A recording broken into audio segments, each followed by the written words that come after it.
परमात्मा की भक्ति करने के लिए हम किसी धर्म में दाखिल हुए हैं। हम हिंदू हैं, मुसलमान हैं, सिख हैं, जैन हैं, बौद्ध हैं, किसी भी धर्म के मानने वाले हैं, लेकिन उसका उद्देश्य एक ही है कि हम परमात्मा की भक्ति करें। और परमात्मा की भक्ति करने का मतलब है कि हम परमात्मा से अपना संबंध जोड़ लें, उसे प्राप्त कर लें, क्योंकि वो हमारा पितृअंश है, हम उसके पुत्र हैं, वो हमारा पिता है, और ये हमारा संबंध दृढ़ हो जाए जिससे हम उसके साथ जुड़ सकें।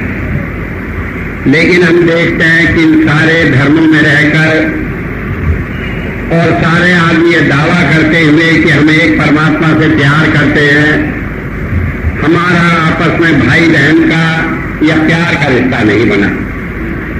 आज हालत यह है कि हर एक धर्म वाला दूसरे धर्म से बैर रखता है। हर एक आदमी कहता है मेरा धर्म अच्छा है, हिंदू कहता है कि हमारा धर्म अच्छा है, इसे पालन करने से मोक्ष मिलेगा। मुसलमान कहता है कि खुदा पर ईमान लाओ तब जाकर नजात मिलेगी। ईसाई कहता है कि ईसा मसीह पर ईमान लाओ तब काम चलेगा, अन्यथा कोई रास्ता नहीं।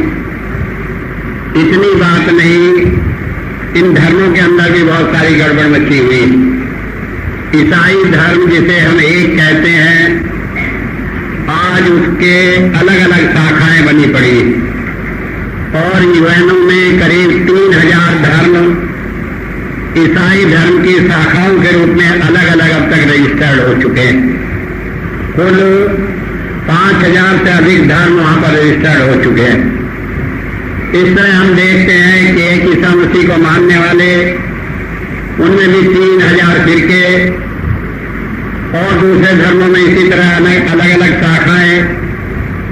ये तो उन धर्मों की बात है जो किसी एक पुस्तक के आधार पर किसी धर्म को मानते हैं। फिर बहुत सारे ऐसे हैं, कबीरपंथी, नानकपंथी या दूसरे संत महात्माओं के इर्द गिर्द जो लोग इकट्ठे हो गए हैं, वो अपना अलग ही धर्म बताते, जैसे एक राधा स्वामी धर्म हो गया और दूसरे धर्म हो गए। तो इस तरह से मालूम पड़ता है कि न जाने कितने धर्म हैं। और क्योंकि हर एक धर्म ये दावा करता है कि उसी का धर्म सच्चा है, तो आदमी खो जाता है, समझ में नहीं आता किस धर्म का पालन करे और किस धर्म का पालन न करे। लेकिन मैं आपको बता दूं कि धर्म केवल एक है, और वो धर्म क्या है? परमात्मा की प्राप्ति करने का नाम धर्म है। अब कई भाई कहेंगे कि ये अलग अलग धर्म क्यों है, और जब ये सब परमात्मा की भक्ति सिखाते हैं तो इनमें आपस में भेदभाव क्यों है? तो इसके लिए एक कहानी मैं आपके सामने रखूंगा। एक बार एक हाथी चला जा रहा था, रास्ते में 4 आदमी खड़े थे। महावत ने आवाज दी कि हाथी आ रहा है, तुम हट जाओ। वो चारों अंधे थे, उन्होंने कभी हाथी देखा नहीं था। वो कहने लगे आज तो हम भी देखना चाहते हैं हाथी कैसा होता है। महावत नीचे उतरा, उसने हाथी उनके सामने लाकर खड़ा कर दिया। कहने लगे ये हाथी आपके सामने, आप देख ले। आप लोग जानते हैं अंधे आदमी कैसे किसी चीज को देखते हैं। उन्होंने हाथी को छू कर देखा और कहने लगे हमने देख लिया हाथी, आप इसे ले जाओ। महावत कहने लगा बतलाओ भाई कैसा है हाथी? एक आदमी जिसने हाथी का पैर छुआ था, वो कहने लगे है कैसा? ऐसा है जैसे बरामदे का पाया होता है। दूसरा आदमी कहने लगा तुम तो अंधे हो, तुम्हें क्या मालूम, अकल भी नहीं। ये तो ऐसा है जैसे कोई चीज एक तरफ से पतली है, एक तरफ से मोटी है। उसने हाथी की सूंड पकड़ी हुई थी। तीसरा आदमी नाराज होकर कहने लगा तुम दोनों ही झूठ बोल रहे हैं। ये तो ऐसा है जैसे कोई सूप होता है अनाज साफ करने का, उसने हाथी का कान पकड़ा हुआ था। चौथा आदमी उन पर नाराज हुआ और कहने लगा तुम सारे ही झूठ बोल रहे। ये तो ऐसा है जैसे कि एक बहुत बड़ी चीज हो, इसके ऊपर चारपाई बिछाकर सो जाओ। वो हाथी के पेट पर हाथ फेर रहा था। वो चारों आदमी आपस में लड़ने लगे और एक दूसरे को कहने लगे कि वो झूठा। ठीक इसी तरह की हालत हो गई जैसी आज हमारी धर्मों में है। हर एक आदमी कहता है मेरा धर्म सच्चा और सब झूठे। जब वो थोड़ी देर लड़ते रहे, महावत कहने लगा भाई आप क्यों लड़ते? कहने लगे ये सब आदमी झूठ बोल रहे हैं, मैंने देखा है हाथी ऐसा है, ये दूसरी तरह का बता रहा। महावत कहने लगा तुम सारे ठीक हो? कहने लगे सब कैसे ठीक हो सकते? सच्चाई तो एक होती है, अलग अलग नहीं होती। अब ये अलग अलग बता रहे हैं तो कैसे ठीक है?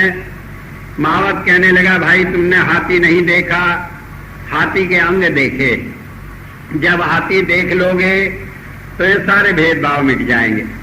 तो ठीक इसी तरह जब हम परमात्मा का साक्षात्कार कर लेते हैं तो हमारे भेदभाव मिट जाते हैं। जब तक हमने परमात्मा का साक्षात्कार नहीं किया, अपनी बुद्धि के आधार पर अपनी अलग अलग ढपलियां लादते रहते हैं और हालत ये हो जाता है कोई एक दूसरे की सुनता नहीं।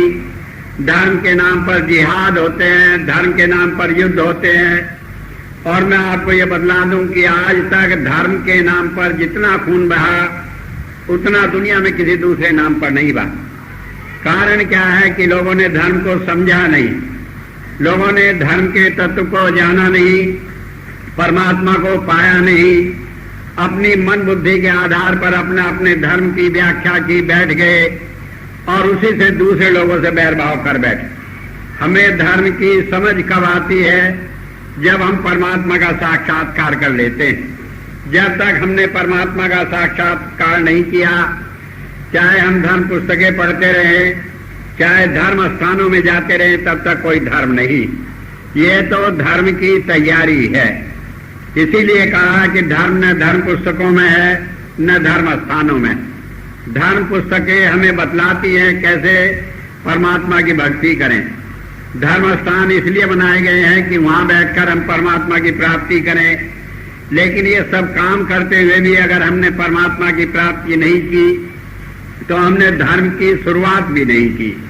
मेरे हुजूर संत कृपाल सिंह जी महाराज कहा करते थे, where the world philosophies and there the religion start, कि जब ग्रंथों पोथियों का पढ़ना बंद करके हम इस पर आचरण की शुरुआत करते तब धर्म की शुरुआत होती है। हमारी हालत यह, हम जीवन भर किताबें पढ़ते हुए बिता देते हैं और आचरण की शुरुआत नहीं करते। मुझे याद है एक बार मैं अजमेर में आया तो मैं चला गया पुष्कर राज घूमने के लिए। तो वहां पर एक मंदिर था, पुजारी मिला, कहने लगे आपने यहाँ पर मत्था नहीं टिकाया। मैंने कहा क्या है? कहने लगे वेद भगवान का मंदिर। मैंने कहा मैंने इतने भगवान सुने थे, जलेबी देवता, स्टोव देवता, दुनिया भर के देवता, लेकिन वेद भगवान कोई नहीं सुना। कहने लगा आप वेद को नहीं जानते? मैंने कहा मैं जानता हूं, मैं तो आर्य समाजी आदमी हूं जन्म से। 4 वेद हैं, पढ़े भी हैं, देखे भी हैं, मेरे घर में रखे भी हैं, लेकिन वो भगवान तो कोई नहीं। कहने लगे वो 4 वेदों को हमने इकट्ठा करके मंदिर में स्थापित कर दिया। उसने शीशे का मंदिर बनाया हुआ था और उसके आगे एक ताला भी लगाया हुआ था, क्योंकि उसे डर था भगवान चोरी ने चले जाए। क्योंकि मुझे याद है जब मैं एक छोटा था तो मेरी माता मुझे मंदिर में ले जाया करती थी। तो वहां पर एक देवी की मूर्ति थी, तो उसकी एक आंख पर पर्दा ढका रहता था। दुर्भाग्य हो या सौभाग्य, मेरे पिताजी आंखों के डॉक्टर थे। तो जब मैं वहां पर मंदिर में गया, मैंने अपनी माता से पूछा कि इसकी आंख पर यह पर्दा क्यों ढका है? क्योंकि अक्सर हमारे यहाँ मरीज आते थे जिनकी आंख में कोई बीमारी होती थी तो वो अपनी आंखें ढके रखते थे। मैंने समझा शायद देवी को भी कोई बीमारी हो। तो जब मैंने यह बात पूछी तो मेरी माता कहने लगी कि इसकी आंख चोर निकाल कर ले गए थे। कारण क्या था कि सोने की आंख थी, चोरों के कभी मौका लग गया वो निकाल कर ले गए। मैंने कहा ये तो बड़ा गजब होगा, इसी की आंख निकाल कर ले गए तो क्या बनेगा? कहने लगे तू बड़ा खम्बख्त है, देवी देवताओं के लिए ऐसी बात करता है। मैंने कहा मुझे क्या करना है, जब देवी की हाल है कि उसकी आंख निकाल ले गए और वो बेचारी यहाँ एक आंख की रह गई तो दूसरे का क्या भला करेगी? तो सवाल ये पैदा होता है कि जिन चीजों में हमने आस्थाएं अपनी रखी, जिनके आधार पर जीवन भर हम पालन करते रहे, अगर उन्हें प्राप्त करके हमने परमात्मा को प्राप्त नहीं किया तो कहीं ना कहीं भूल करके हम अपने रास्ते से भटक गए और इस तरह से हम धर्म के तत्व को न जानकर कहीं उलझ गए। तो जब मैंने पुष्कर राज में गया, मैं बता रहा था, मैंने कहा कि ये तो वेद है, पुस्तक है,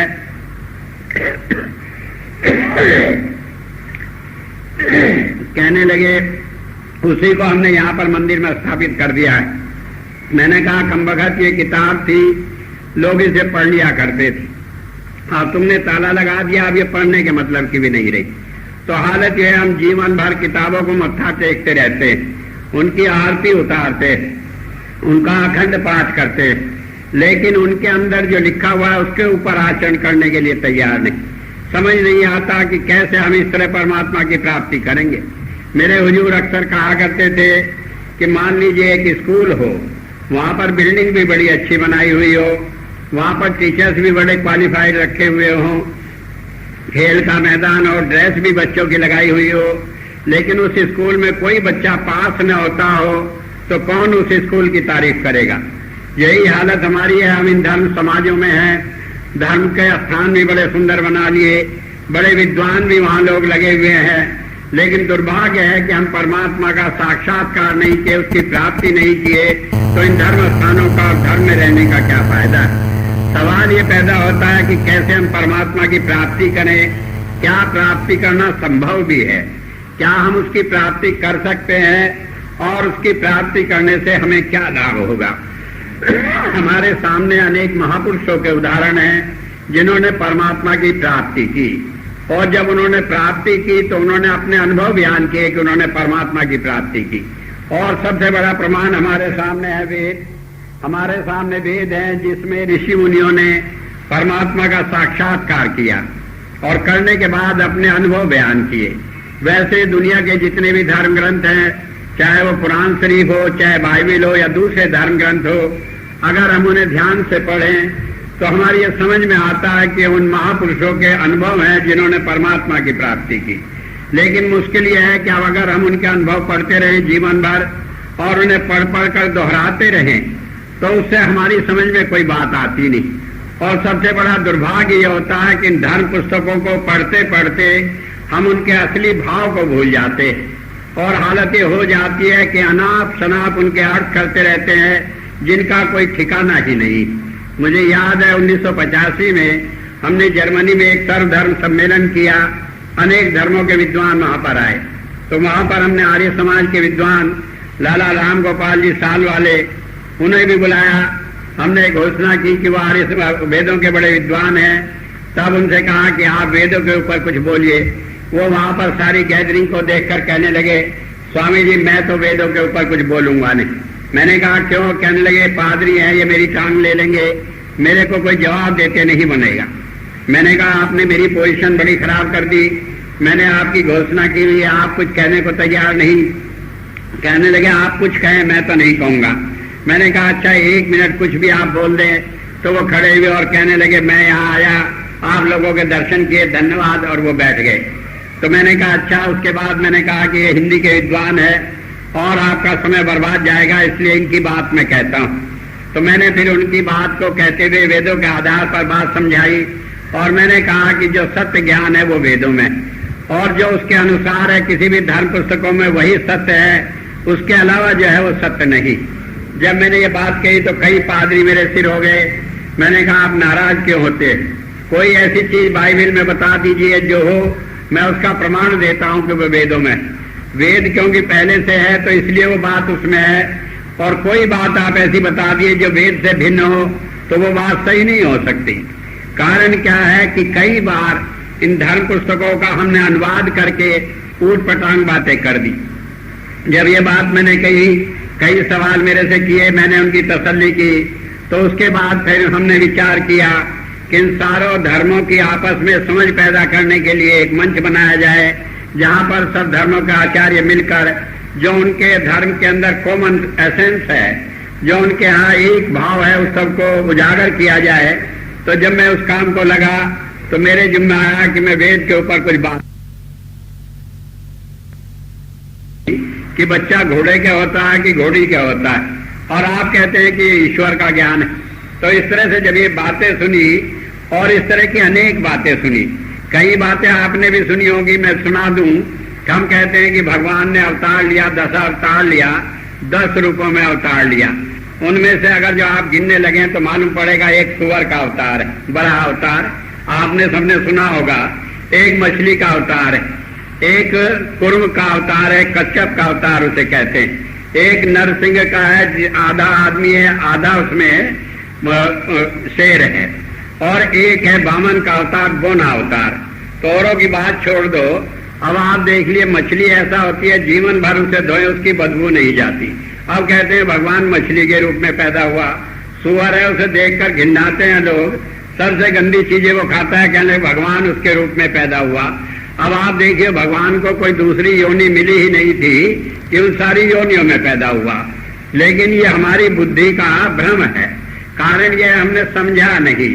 जब हम कहते हैं भगवान के 10 अवतार हुए, और मजे की बात एक और है कि 10 में से 9 अवतार अब तक हो चुके हैं, एक अभी होना बाकी। खबर नहीं वो पैदा हुआ कि नहीं, क्योंकि जब से मैं पैदा हुआ थोड़ी समझ आई, जब से मैं सुनता रहता हूं कि कल्कि का अवतार कहीं हो गया, कई बार चर्चा हुई। लेकिन एक बात देखें कि इस दुनिया को बने हुए 2 अरब साल हो चुके हैं। वैज्ञानिक भी अब ये मानने लगे हैं कि 2 अरब साल के करीब ये दुनिया बने हुए हो चुकी है। और एक बार जब सृष्टि की रचना होती है तब वो 4 अरब 40 करोड़ साल तक चलती है। तो इस तरह से करीब आधा युग अभी बीता है। तो ऐसे में कि भगवान ने 9 दफे अवतार ले लिया इस युग में, और आगे जो आधे से ज्यादा समय पड़ा है उसमें एक बार अवतार लेगा।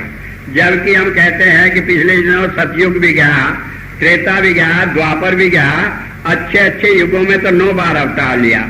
और ये कलयुग में जबकि हालत यह है कि बच्चा बाप को बाप कहने के लिए तैयार नहीं, माँ को माँ कहने के लिए तैयार नहीं। क्योंकि मुझे याद है एक बार मैं एक फिल्म की एक कहानी पढ़ रहा था, तो राज कपूर ने उसने कहा था कि आजकल बच्चे नहीं पैदा होते बल्कि बाप पैदा होते। और उसने कहा था कि मेरा लड़का है कुछ चिंटू, जने क्या नाम था उसका मैं भूल गया, कि वो छोटा ही था, उसे एक फिल्म में थोड़ा सा एक्टिंग दे दिया तो वो कहता है कि मुझे कार लेकर दो। तो ऐसी हालत ने बताया कि जमाना इतना खराब है। तो जब इतने खराब जमाना जो आगे आधे से ज्यादा टाइम पड़ा है उसमें केवल एक अवतार होगा, अब बाकी पिछले जो अच्छा टाइम चला गया उसमें 9 अवतार हुई। तो इस तरह से ये बात तो समझ में नहीं आती, बल्कि वास्तविकता यह है कि जब हम इन अवतारों की चर्चा करते हैं तो वेद में इनका सारों का वर्णन है। तो क्या है कि जब हम कश्यप कहते हैं तो कहते हैं कि संत ऐसा होता है कि वो बाहर से सख्त होता है और अंतर से बड़ा मुलायम होता है। कबीर साहब ने कहा, खोद खाद धरती से कूट काट बंधा है, कुटिल वचन साधु से और सहे न जाए। तो इस तरह से उस प्रवृत्ति का, उस भाव का लेकर कि वो बाहर से सख्त होता है, दुनिया उसके लिए कुछ भी कह ले। हमने क्या किया, भगवान राम का मान नहीं किया, हमने ईसा मसीह को सूली पर चढ़ा दिया, हमने हजरत मोहम्मद साहब के साथ जो चाहा सो किया, लेकिन कभी उन्होंने हमारी बुरा नहीं सोचा। तो हृदय से वो नम्र होते हैं, बाहर से सख्त होते हैं, इसलिए उसे कहा कुर्म का अवतार। जिस तरह से मछली होती है कि उसका जीवन जल है, जल के बिना मछली जिंदा नहीं रह सकती। आप एक मछली को जल में से निकाल लो और उसे घी में डाल दो, कहो कि हमने तो शुद्ध घी खरीदा है, 100 रुपए किलो का है, लेकिन वो उसमें जिंदा नहीं रहेगी, रहेगी तो पानी में रहेगी। ठीक इसी तरह जिसका जीवन आधार परमात्मा होता है उसे संत कहा। तो जब ऐसा महापुरुष जिसका जीवन आधार परमात्मा है, जो कि बाहर से इतना सख्त है जितना कछुआ होता है, अंदर से उसकी तरह मुलायम है, तो उस तरह से ये गुण जिसके अंदर होते हैं उसे संत कहा, उसे ही अवतार कहा है, परमात्मा उस रूप में प्रकट होता है। लेकिन हम अपने धर्म ग्रंथों को न जानने के कारण इस सारे भ्रम में पड़ जाते हैं। तो मैं कह रहा था कि धर्म पुस्तकों के पढ़ने से हमें परमात्मा की प्राप्ति नहीं होगी, धर्म स्थानों में जाने से नहीं होगी। लेकिन इसका मतलब ये नहीं कि हम धर्म पुस्तकें न पढ़ें या धर्म स्थानों में न जाए, क्योंकि धर्म पुस्तकों में पढ़ने से हमें समझ आती है, रास्ता मालूम होता है। धर्म स्थानों में बैठकर हम चर्चा करते हैं तो उससे हमारे अंदर प्रेरणा होती है। लेकिन जब तक हम वास्तव में उस परमात्मा की प्राप्ति के लिए उसका साक्षात्कार करने का कोई उपाय नहीं करेंगे, तब तक हम धर्म के किसी रास्ते पर नहीं चलते। अब सवाल ये होता है कि वो क्या उपाय है, कैसे हम भक्ति करें, क्या धर्म है जिससे हमें परमात्मा की प्राप्ति होगी। तो हमारे यहाँ हिंदुओं में एक बात कही जाती है कि 33 कोटि देवता हैं, देवताओं की अर्चना करने से, उनकी भक्ति करने से हमें मोक्ष मिलती है। एक बात जो समझी जाती है, वो कहते हैं 33 कोटि का मतलब 33 करोड़ देवता।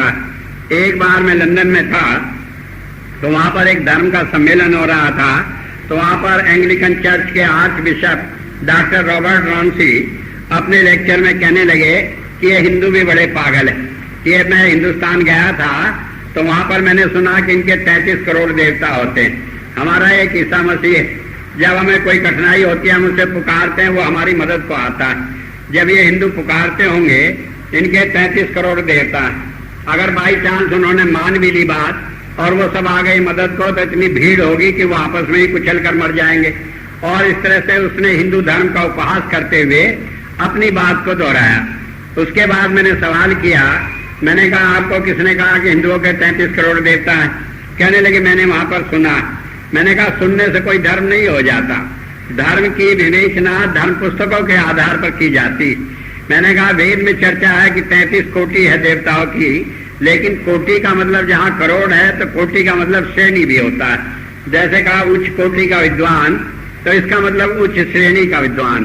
तो इस तरह परमात्मा की 33 श्रेणियां, और वो 33 श्रेणियां क्या है कि परमात्मा 33 रूपों में अभिव्यक्त हुआ, प्रकट हुआ, मैनिफेस्ट हुआ। उनमें से क्या है कि 12 प्रकाश की है, 11 नाद की है, 8 सोम की है। इस तरह से ये 31 हो गई। एक कहते हैं प्रजापति या संत, जिसके अंदर परमात्मा हमेशा अपनी शक्तियों का अवतरण करता है, और एक परमात्मा या इंद्र। इस तरह ये 33 है। तो जो प्रजापति या संत है वो इन 31 रूपों को अपने अंदर समाये होता है।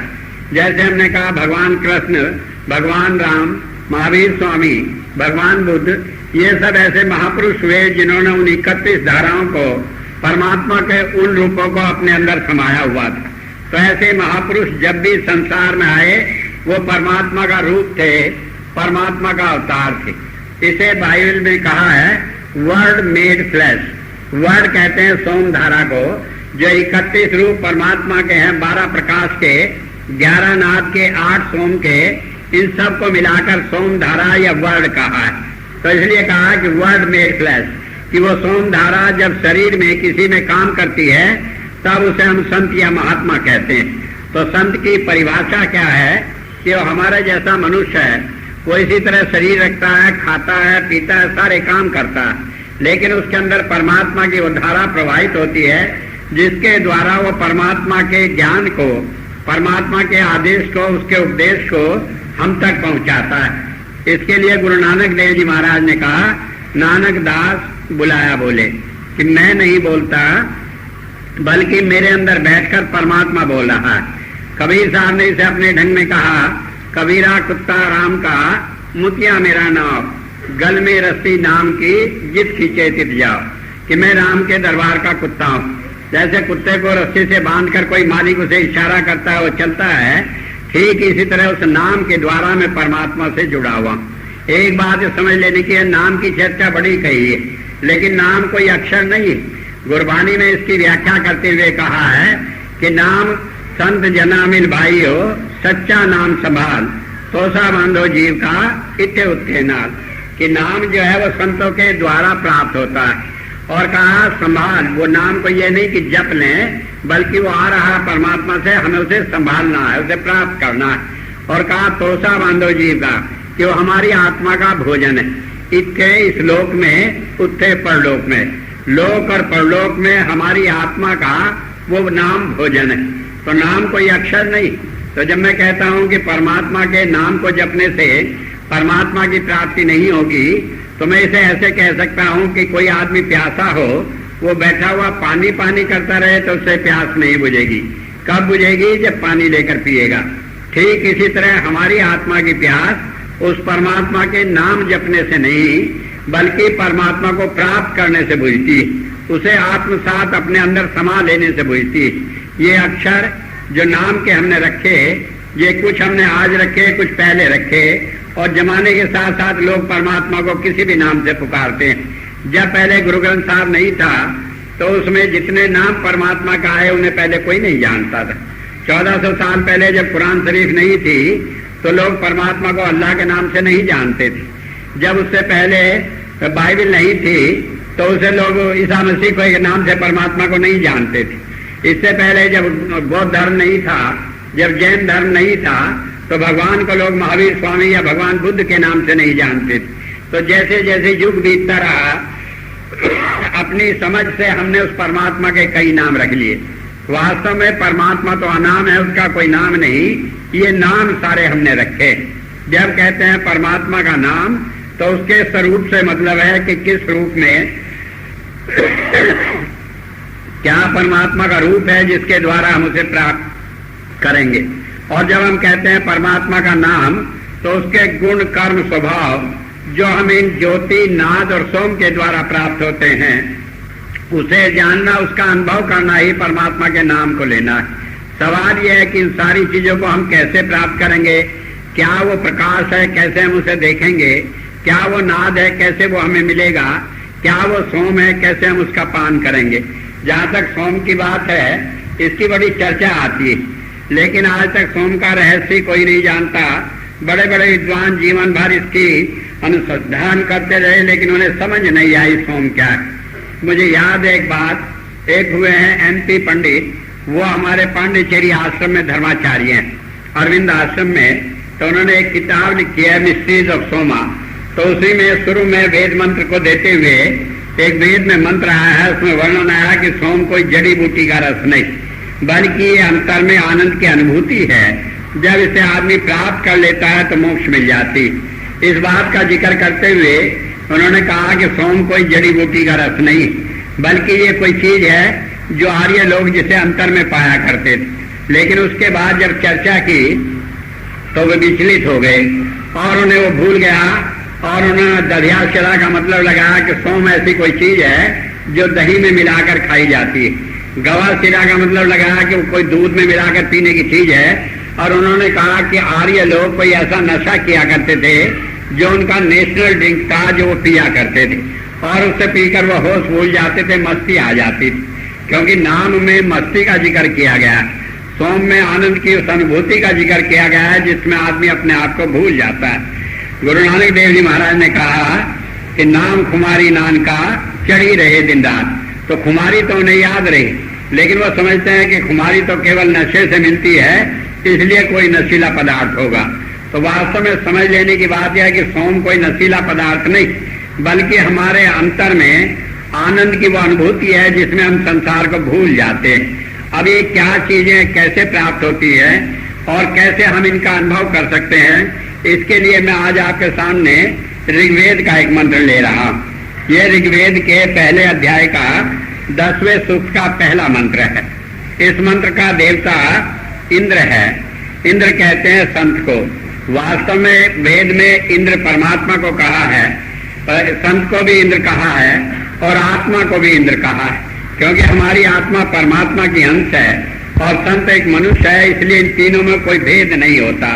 भेद है तो केवल यह है कि एक ने पूर्णता प्राप्त कर ली है, दूसरा उस प्रोसेस में चल रहा है, तीसरा पूर्ण है वो परमात्मा जो हमें उस रास्ते पर प्रेरित करता है। तो इंद्र का मतलब है कि संत। तो यहाँ बदला है कि संत जो है वो हमें इस परमात्मा की प्राप्ति का मार्ग बताता है। तो वेद मंत्र क्या कहता है, गायंती त्वा गायत्रीणो। गायत्रीण कहते हैं कि जो गाने वाला या गायन को सुनने वाला हो, जो संगीत रूप हो गया। तो संत के लिए कहा है कि वो संगीत रूप है, वो अंतर में परमात्मा के संगीत को सुनने वाला है। मैं बतलाया कि 12 तरह के प्रकाश होते हैं, 11 तरह के नाद होते हैं। तो जो आदमी उन 12 प्रकाश को स्वयं देख चुका है और जिसके अंदर ये क्षमता है कि वो दूसरे को दिखला दे, तो उसे कहते हैं एनलाइटेंड, कि वो ज्योतिषमान हो गया, उसने प्रकाश को अपने अनुभव में ले लिया और उसे दूसरे को अनुभव कराने को सक्षम है। जिसने 11 नाद को प्राप्त कर लिया और दूसरे को सुनवाने के लिए सक्षम है, तो उसे कहते हैं कि नाद रूप हो गया। तो यहाँ वेद क्या कहता है कि जो अंतर में उस नाद को सुनने वाला अंतर श्रुत है, वही हमें इस नाद को सुनवा सकता है। What a man has done a man can do. जो आदमी अनुभव कर चुका वो हमें ज्ञान दे सकता है। Blind leads the blind, both go to the ditch. अगर अंधा अंधे को रास्ता दिखाएगा तो दोनों खड्ड में जाएंगे। अगर कोई आज हम कहे कि आप परमात्मा की भक्ति करें, मैं आपको रास्ता दिखाता हूँ, हम कहें कि क्या आपने परमात्मा को पाया, वो कहे नहीं पाया, तो वो हमें कैसे दिखला सकता है। तो इसलिए बताया कि जिसने अंतर में उस नाद को प्राप्त कर लिया वो हमें उस नाद को प्राप्त कराता है। अब कैसे प्राप्त कराता है? वो ऐसे नहीं प्राप्त कराता धुन अकथ कहावे, जो बिना अपने आप बोले अंतर में खुद प्रकट होती है, उस धुन को सुनने का नाम ज्ञान है। तो इसलिए कई आदमी कहते हैं कि हमने ज्ञान प्राप्त कर लिया, ब्रह्म ज्ञान प्राप्त कर लिया। अंतर में जब तक हम उस धुन को नहीं सुनते तब तक ज्ञान प्राप्त नहीं होता। और वो धुन किसी बाहरी साधनों से नहीं बल्कि परमात्मा के अभिव्यक्त रूप से डिवाइन मैनिफेस्टेशन है। जब हम उसे सुनते हैं तब हमें उसका आनंद मिलता है, तब उसका हमें लाभ मिलता है। आगे वेद कहा है अर्किनय अर्कम अर्चय। अर्किनय कहते हैं कि जो 12 तरह के प्रकाश को अपने अंदर प्रकट कर लिया, जो उससे प्रकाशित हो, जिसकी आत्मा की मैल उतर गई। हमारी आत्मा परमात्मा की अंश है, इसके ऊपर कर्मों के कारण, संस्कार के कारण मैल आ जाती है। जैसे एक बल्ब है 50 वाट का, आपने उसके ऊपर कागज लपेट दिए, कितने ही कागज लपेट दें तो बाद में प्रकाश बाहर आना बंद हो जाता है। प्रकाश उसमें है लेकिन आवरण के कारण बाहर नहीं आता। ठीक इसी तरह हमारी आत्मा परमात्मा के अंश है, वो परमात्मा का रूप है, लेकिन इस संसार में संस्कारों के कारण उसके ऊपर आवरण आ जाते हैं। संस्कार आप इस तरह समझे कि जैसे मैंने कोई मिठाई खाई तो मिठाई का नाम आप समझ ले राजभोग है, तो राजभोग का कोई संस्कार कितना मीठा है, ऐसा रंग है, मेरे मन में कहीं समा जाता है। 10-20 साल हो गए, मैं भूल गया, किसी ने जिक्र किया कि राजभोग में कहता हुआ ऐसा होता है, ऐसा स्वाद है, तो ये संस्कार कहीं मेरे मन के ऊपर बैठा हुआ। तो इस जीवन में अनेक संस्कार जो इंद्रियों के द्वारा हम लेते हैं वो हमारे मन के ऊपर बैठ जाते हैं, और जब ये शरीर छोड़ते हैं तो वो संस्कार हमारी आत्मा पर ट्रांसफर हो जाते हैं। इस तरह अनेक जन्मों के संस्कार हमारी आत्मा के ऊपर बने रहते हैं, और इन सारे संस्कारों के कारण हम इस संसार में फंसे रहते हैं। जब तक ये संस्कार समाप्त नहीं हो जाते तब तक हम इनसे छूटकर अपने निज रूप को प्राप्त नहीं कर सकते। तो कहा कि जब नाद वो सुनाता है परमात्मा की धाराओं के द्वारा तो उससे हमारे मन को ठहराता है। जब वो हमें प्रकाश रूप धाराएं देता है उससे इन कवरिंग्स को समाप्त करता है। हम कहते हैं परमात्मा के ये 3 रूप क्यों हुए, एक प्रकाश का, एक नाद का, एक सोम का। प्रकाश का इसलिए होता है कि वो आवरण को हमारे ऊपर से उतारता है। नाद इसलिए होता है कि वो हमारी आत्मा को खींचकर ऊपर ले जाता है 10वें द्वार में, जहाँ पर टिककर ये बाहर के संस्कारों को ग्रहण नहीं कर पाती। जब हम कहते हैं कि 10वें द्वार में ले जाता है तो उसे आप ऐसे समझे जैसे आप भोजन कर रहे हैं, तो भोजन करते हुए आपका ख्याल कहीं और है, आपने भोजन कर लिया, पत्नी ने पूछा कि नमक ठीक था, कहने लगे मेरा ख्याल इसमें नहीं था, मुझे मालूम नहीं नमक कैसा था। पूछने लगे भले आदमी तुमने सारा भोजन कर लिया और तुम्हें मालूम ही नहीं नमक था या नहीं था, कि मेरा ख्याल इसमें नहीं था। तो जिसे ख्याल कहते हैं, चेतना कहते हैं, कॉन्शियसनेस कहते हैं, जब वो इंद्रियों के साथ लगी रहती है तब हमें उसका अनुभव होता है। जब वो इससे खींचकर ऊपर रहती है तब ये इंद्रियां अपने विषयों का अनुभव नहीं कर पाती। तो इस तरह से वो नाद हमारी आत्मा को खींचकर ऊपर रखता है, जिससे कि हम फर्दर इस दुनिया में कोई भी काम करते हुए उन संस्कारों को ग्रहण नहीं कर पाते। तो इसका काम होता है कि फर्दर एडिशंस न हो, हमारी आत्मा के ऊपर और मैल न चढ़े, तो इसका काम नाद का ये होता है। तो वेद कहता है कि वो हमें नाद सुनाकर इस संसार में इन सारे संस्कारों से बचा लेता है। हमें वो प्रकाश धारा देकर जो हमारे ऊपर पहले से आवरण चढ़े हुए हैं उन्हें उतार देता है, जिससे कि हम उससे मुक्त हो जाते। और वेद क्या कहता है, अर्किनय अर्कम अर्चय, कि जब वो प्रकाश धारा देता है तो उससे जो हमारी आत्मा की मैल कटती है, यही भक्ति है। भक्ति ये नहीं कि हम परमात्मा का नाम जपते रहे, बल्कि भक्ति है कि हमारी आत्मा के ऊपर जो मैल आ गई है, जो आवरण है, वो उसमें से समाप्त हो जाए, जिन्हें हम कसाय कहते हैं। कि आत्मा के ऊपर से जो कसाय है, जो मैल है, जो आवरण है, वो किसी तरह हट जाए तो ये भक्ति। तो इसलिए बताया कि जब तक अंतर में परमात्मा के उस प्रकाश रूप को हम नहीं देखते तब तक ये मैल कटती नहीं, तब तक कोई भक्ति होती नहीं। और ये भक्ति कब संभव है, जब जो इसमें सक्षम हो, जो हमें इसे करा सकता हो, उसके द्वारा ये संभव है। अब एक बात जो समझ लेने की है कि हमारी आत्मा इस शरीर में, परमात्मा भी शरीर में है।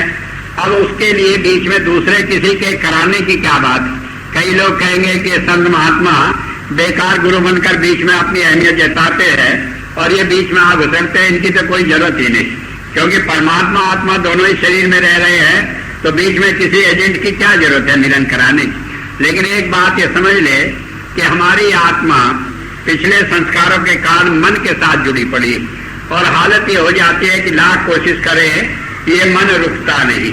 मुझे याद है घटना, एक बार एक भाई महाराज जी के पास गया, जाकर कहने लगा महाराज जी मुझे भी तरीका बता दे भक्ति करने का।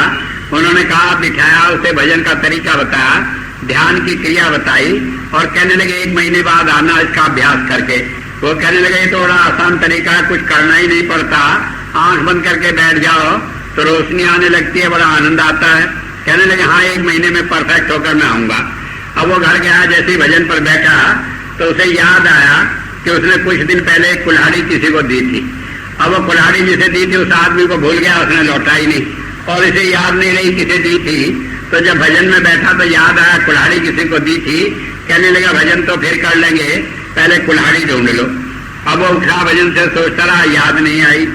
अगले दिन फिर भजन पर बैठा, फिर वही हालत। 1 महीना इसी तरह बीत गया हुजूर के पास जाकर कहने लगा, पूछा भाई क्या हालत है भजन की। कहने लगे महाराज जी मैं कोशिश तो बड़ी की लेकिन ये कुल्हाड़ी भजन नहीं बनने देती। कहने लगे भाई मैंने तो कुल्हाड़ी का कोई किस्सा तुम्हें बताया नहीं था, कुल्हाड़ी बीच में कहां से आ गई। कहने लगे आपने तो नहीं बताया था। फिर उसने किस्सा सुनाया कि ऐसे घटना हो गई थी। कहने लगे भाई तुम रोज भजन करते थे, 10 रुपए की कुल्हाड़ी आती होगी दूसरी खरीद लेते, क्यों उसके चक्कर में 1 महीने भजन खराब कर दिया। कहने लगे हुजूर खरीद तो ली 3 महीने लेकिन उसका ख्याल नहीं छूटता। तो होता यह है कि इस दुनिया में रहते हुए अनेक संस्कार रात दिन आते रहते हैं, वो नहीं जाने कहाँ लुप्त हो जाते, लेकिन हम भजन करते हैं तो वो सारे सामने आने लगते हैं। दुनिया भर की वो बातें जिनकी कभी कल्पना भी नहीं की वो भजन में सामने आ जाते। तो इसलिए ये हमसे संभव नहीं होता कि हम अपने मन को रोककर भजन कर सकें। इस मन को लोगों ने बड़ी कोशिश की रोकने की, लेकिन कोई इसे रोक नहीं सका। हालत ये हो जाती है, एक बात की चर्चा मन में करते हैं, हजारों संस्कार नहीं जाने कहां से आ जाते। जब संत मिलता है वो हमारे इस मन को रोक देता है। जब मन को रोक देता है तो थोड़ी देर को हमें अनुभव हो जाता है। जब मैं कहता हूं कि संत हमारे मन को रोक देता है तो कई बार लोग कहेंगे कैसे रोक देता है, तो मैं उसे कहता हूं कि वो हमारे कर्मों को थोड़ी देर के लिए लेकर हमारे मन को रोक देता है। जब मैं ये बात कहता हूं कई लोग कहेंगे देखो संत के लिए अपने आप इतनी बड़ी बात सोच ली।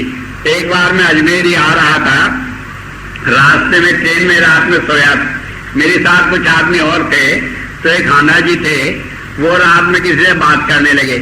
वो कहने लगे कि कौन है, कि ये संत जी है। कहने लगे ये क्या भला होती है। वो आर्य समाजी आदमी था, उसे संत गुरु भलाई दी थी। तो कहने लगे क्या भला होती है।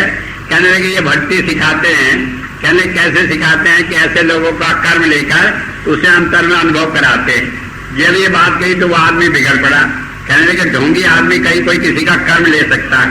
अन्ना जी कहे कि ले सकता है, वो कहे नहीं ले सकता। अन्ना जी बड़े तगड़े आदमी थे। अब रात में 2 बजे सब सो रहे, वो गुत्थम गुत्था हो गए और इतना हंगामा मच गया, मेरी आंख खुल गई। मैंने सुना अन्ना जी कह रहे ले सकता है, वो कहे नहीं ले सकता। मैं उतर कर नीचे गया, देखा वो लड़ने को तैयार। मैं अन्ना जी से कहा कि आप हटिए। मैंने कहा संत कोई कर्म वरम नहीं ले सकता। तो अन्ना जी को चुप करके बिठाया। मैं उस आदमी से कहा, मैंने कहा भाई पढ़े लिखे हो। कहने लगे हाँ जी हमने किया। मैंने कहा किस विषय में किया। कहने लगे इतिहास में किया। मैंने कहा तुमने पढ़ा होगा, जिक्र आता है इतिहास में कि बाबर ने अपने लड़के हुमायूं की मौत अपने आप ले ली थी और वो मर गया और हुमायूं ठीक हो गया। कहने लगे हाँ जी ये तो आता है। मैंने कहा तुमने कभी नहीं ऐतराज किया कि बाबर कैसे उसकी मौत ले सकता है, और जब तुम उसे मानते हो तो एक शराबी आदमी किसी की मौत अपने ऊपर ले सकता है, तो संत कैसे नहीं ले सकता। कहने लगे जी ले सकता होगा, खबर नहीं, ये तो सब झंझट के मामले हैं। लेकिन मैं बताऊं कि वो ले सकता है या नहीं ले सकता, इस झंझट में हमने पड़े। हम तो इस झंझट में पड़े कि जब हम उसके पास जाते हैं क्या वो हमारे मन को रोककर हमारा अनुभव दे सकता है। जो मन हमारा रुकता नहीं, जिसे हम सारी जिंदगी भर कोशिश करते रहते हैं, क्या वो रुकता है कि नहीं। मुझे याद है एक बार मैं कानपुर में था तो एक बहन सत्या जी आई, वो आर्य समाज की मंत्री थी। कहने लगे स्वामी जी बात तो आपकी ठीक है, लेकिन आप कहते हैं 1 घंटा बैठकर ध्यान करना पड़ेगा। मेरी हालत यह है 5 मिनट के ज्यादा मैं एक आसन पर बैठ नहीं सकती। ये मन इतना चंचल हो जाता है कि मैं परेशान हूँ। मैं आर्य समाज की प्रधान हूँ, लेकिन वहां भी मुझे शर्मिंदगी उठानी पड़ती है, क्योंकि 5 मिनट बाद आसन बदलना पड़ता है। मैंने कहा कोई बात नहीं, 5 मिनट तो बैठ सकती हो। कहने लगे हाँ। मैंने जब ध्यान में बिठाया तो उनका ध्यान लग गया। 1 घंटे बाद जब उनका ध्यान नीचे उतरा, मैंने कहा कि देखो तुम्हारा मन लगा। कहने लगे अभी तो 5 ही मिनट हुए। मैंने कहा घड़ी देखो, देखा 1 घंटा। कहने लगे पता नहीं कैसे बीत गया। तो होता यह है कि जब संत हमारे मन को रोक देता है तो हमें समय का आभास नहीं होता, अंतर में लग जाता है। अब मैं कह रहा हूं संत मन को रोक देता है, आपसे हो सकता है शर्मा शर्मी कहे रोक देता होगा, कुछ कहे नहीं रोकता होगा। तो आगे इसी बात के लिए वेद में बड़ा खुलकर बयान किया। आगे हम कहा है ब्राह्मणात्वा सत्कृत है। ब्राह्मणा कहते हैं ब्रह्म ज्ञानी। ब्रह्म ज्ञानी किसे कहते हैं? जो परमात्मा के ज्ञान का जानने वाला। 2 ज्ञान होते हैं, एक हमारा अपना ज्ञान है, जैसे हमने आंख से कुछ देखा तो हमारा उसके साथ ज्ञान जुड़ जाता है। हमने कोई कान से सुना, उसके साथ ज्ञान जुड़ जाता है। तो इंद्रिया और मन मिलकर बुद्धि के आधार पर किसी ज्ञान को मानती, ये मनुष्य का ज्ञान है। एक ज्ञान होता है जो परमात्मा से मिलता है, जिसे ब्रह्म ज्ञान का है। वो परमात्मा की धाराओं के द्वारा हमें प्राप्त होता है। और जब संत उन धाराओं को अपने अंदर प्रकट कर लेता है तो कहते हैं वो ब्रह्म ज्ञानी। जिसके लिए नानक देव जी महाराज ने कहा नानक दास बुलाया बोले। ईसा मसीह ने बाइबल में कहा it is not I but he speaks through me, कि मैं नहीं बोलता, परमात्मा मेरे अंदर बोल रहा। तो कहा कि जब ऐसा ब्रह्म ज्ञानी मिल जाता है तो परमात्मा की उन धाराओं के द्वारा सत्कृत है, हमें बलवान बनाता है, समर्थ बनाता है। ये समर्थ बनना क्या है कि वो हमें उस ज्ञान धारा को देता है। जब वो परमात्मा का ज्ञान जो सर्वज्ञ है, जो सर्वव्यापक है, जो भूत को भी जानता है, वर्तमान को भी जानता है, भविष्य को भी जानता है, जब हम उसे प्राप्त कर लेते हैं तो हमारा सारे काम सही दिशा में होने लगते हैं। तो इसलिए कहा कि संत जो ब्रह्म ज्ञानी है वो इन परमात्मा की धाराओं के द्वारा हमें ब्रह्म ज्ञान देता है। आप में से कई भाई सवाल करेंगे कि आपने बताया वो रोशनी देता है, आपने बताया वो नाद देता है, तो उससे ब्रह्म ज्ञान कहाँ से प्राप्त हो जाएगा? तो एक बात ये समझ लेने की है, जैसे नाद हमें सुनाई देता है, घंटे की आवाज है, शंख की आवाज है, ढोल है, बीन है, बांसुरी है, या हवा के बहने की है, या पानी के बहने की आवाज है। तो इनसे ब्रह्म ज्ञान कैसे प्राप्त होता है? तो 3 तरह के नाद होता है। एक कर्कश स्वर होता है, जैसे कि नगारे की या ढोल की आवाज। तो उसका काम क्या होता है कि जो गलत काम हम करने जा रहे हैं वो हमें उससे रोकता है। जब हम अंतर में उसे सुनते हैं तो हमारी नस नाड़ियां स्थिर पड़ जाती हैं और हम उस काम को कर नहीं पाते। तो इस तरह से वो हमें कंट्रोल करके उस गलत रास्ते से रोकता है। दूसरे तरह का नाद है जिसमें वायु का बहना है, जल का बहना है, वो हमें प्रेरणा देता है। और तीसरे तरह का नाद है मधुमक्खी की आवाज जैसा। उससे क्या होता है कि हमें समझ आती है, हमारे अंतर में एक आवाज पैदा होती है कि ये काम हमें करना है, ये नहीं करना है। तो इस तरह से नाद के द्वारा हमें परमात्मा का ज्ञान प्राप्त होता है। तो वेद कहता है कि ब्रह्म ज्ञानी संत ही इन परमात्मा की धाराओं को हमें प्रकट करके ब्रह्म ज्ञान देकर हमें समर्थ बनाता है, इस संसार में हमारा सही रूप में मार्गदर्शन करता है।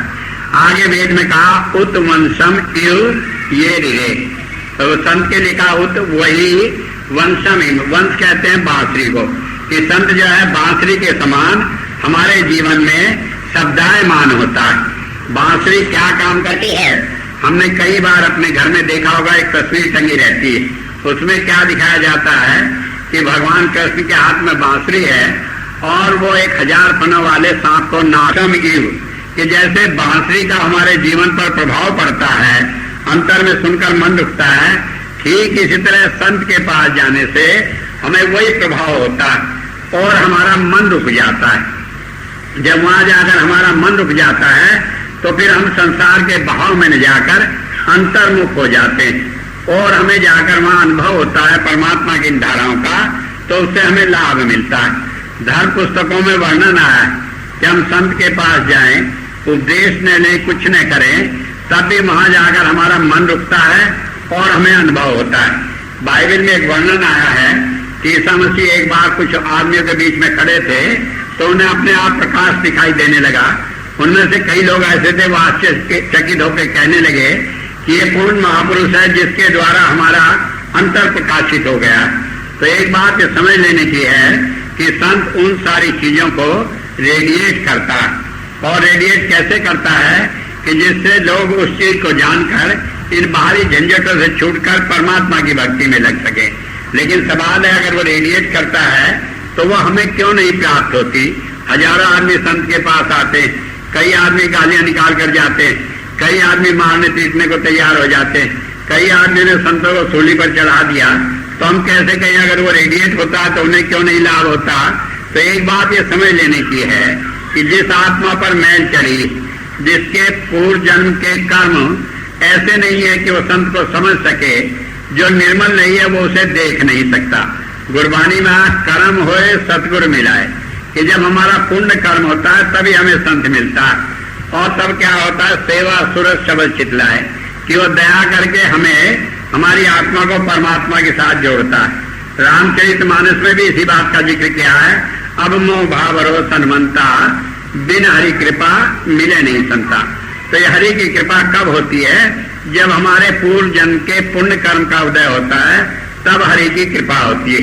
तो इसलिए बताया कि जब हम संत के पास जाते हैं और धुर मस्तक लिखिया पाया, अगर हमारे भाग में कोई लाभ धर्म का होना, तो संत के पास जाने से, दर्शन से हमारा मन रुक जाता है।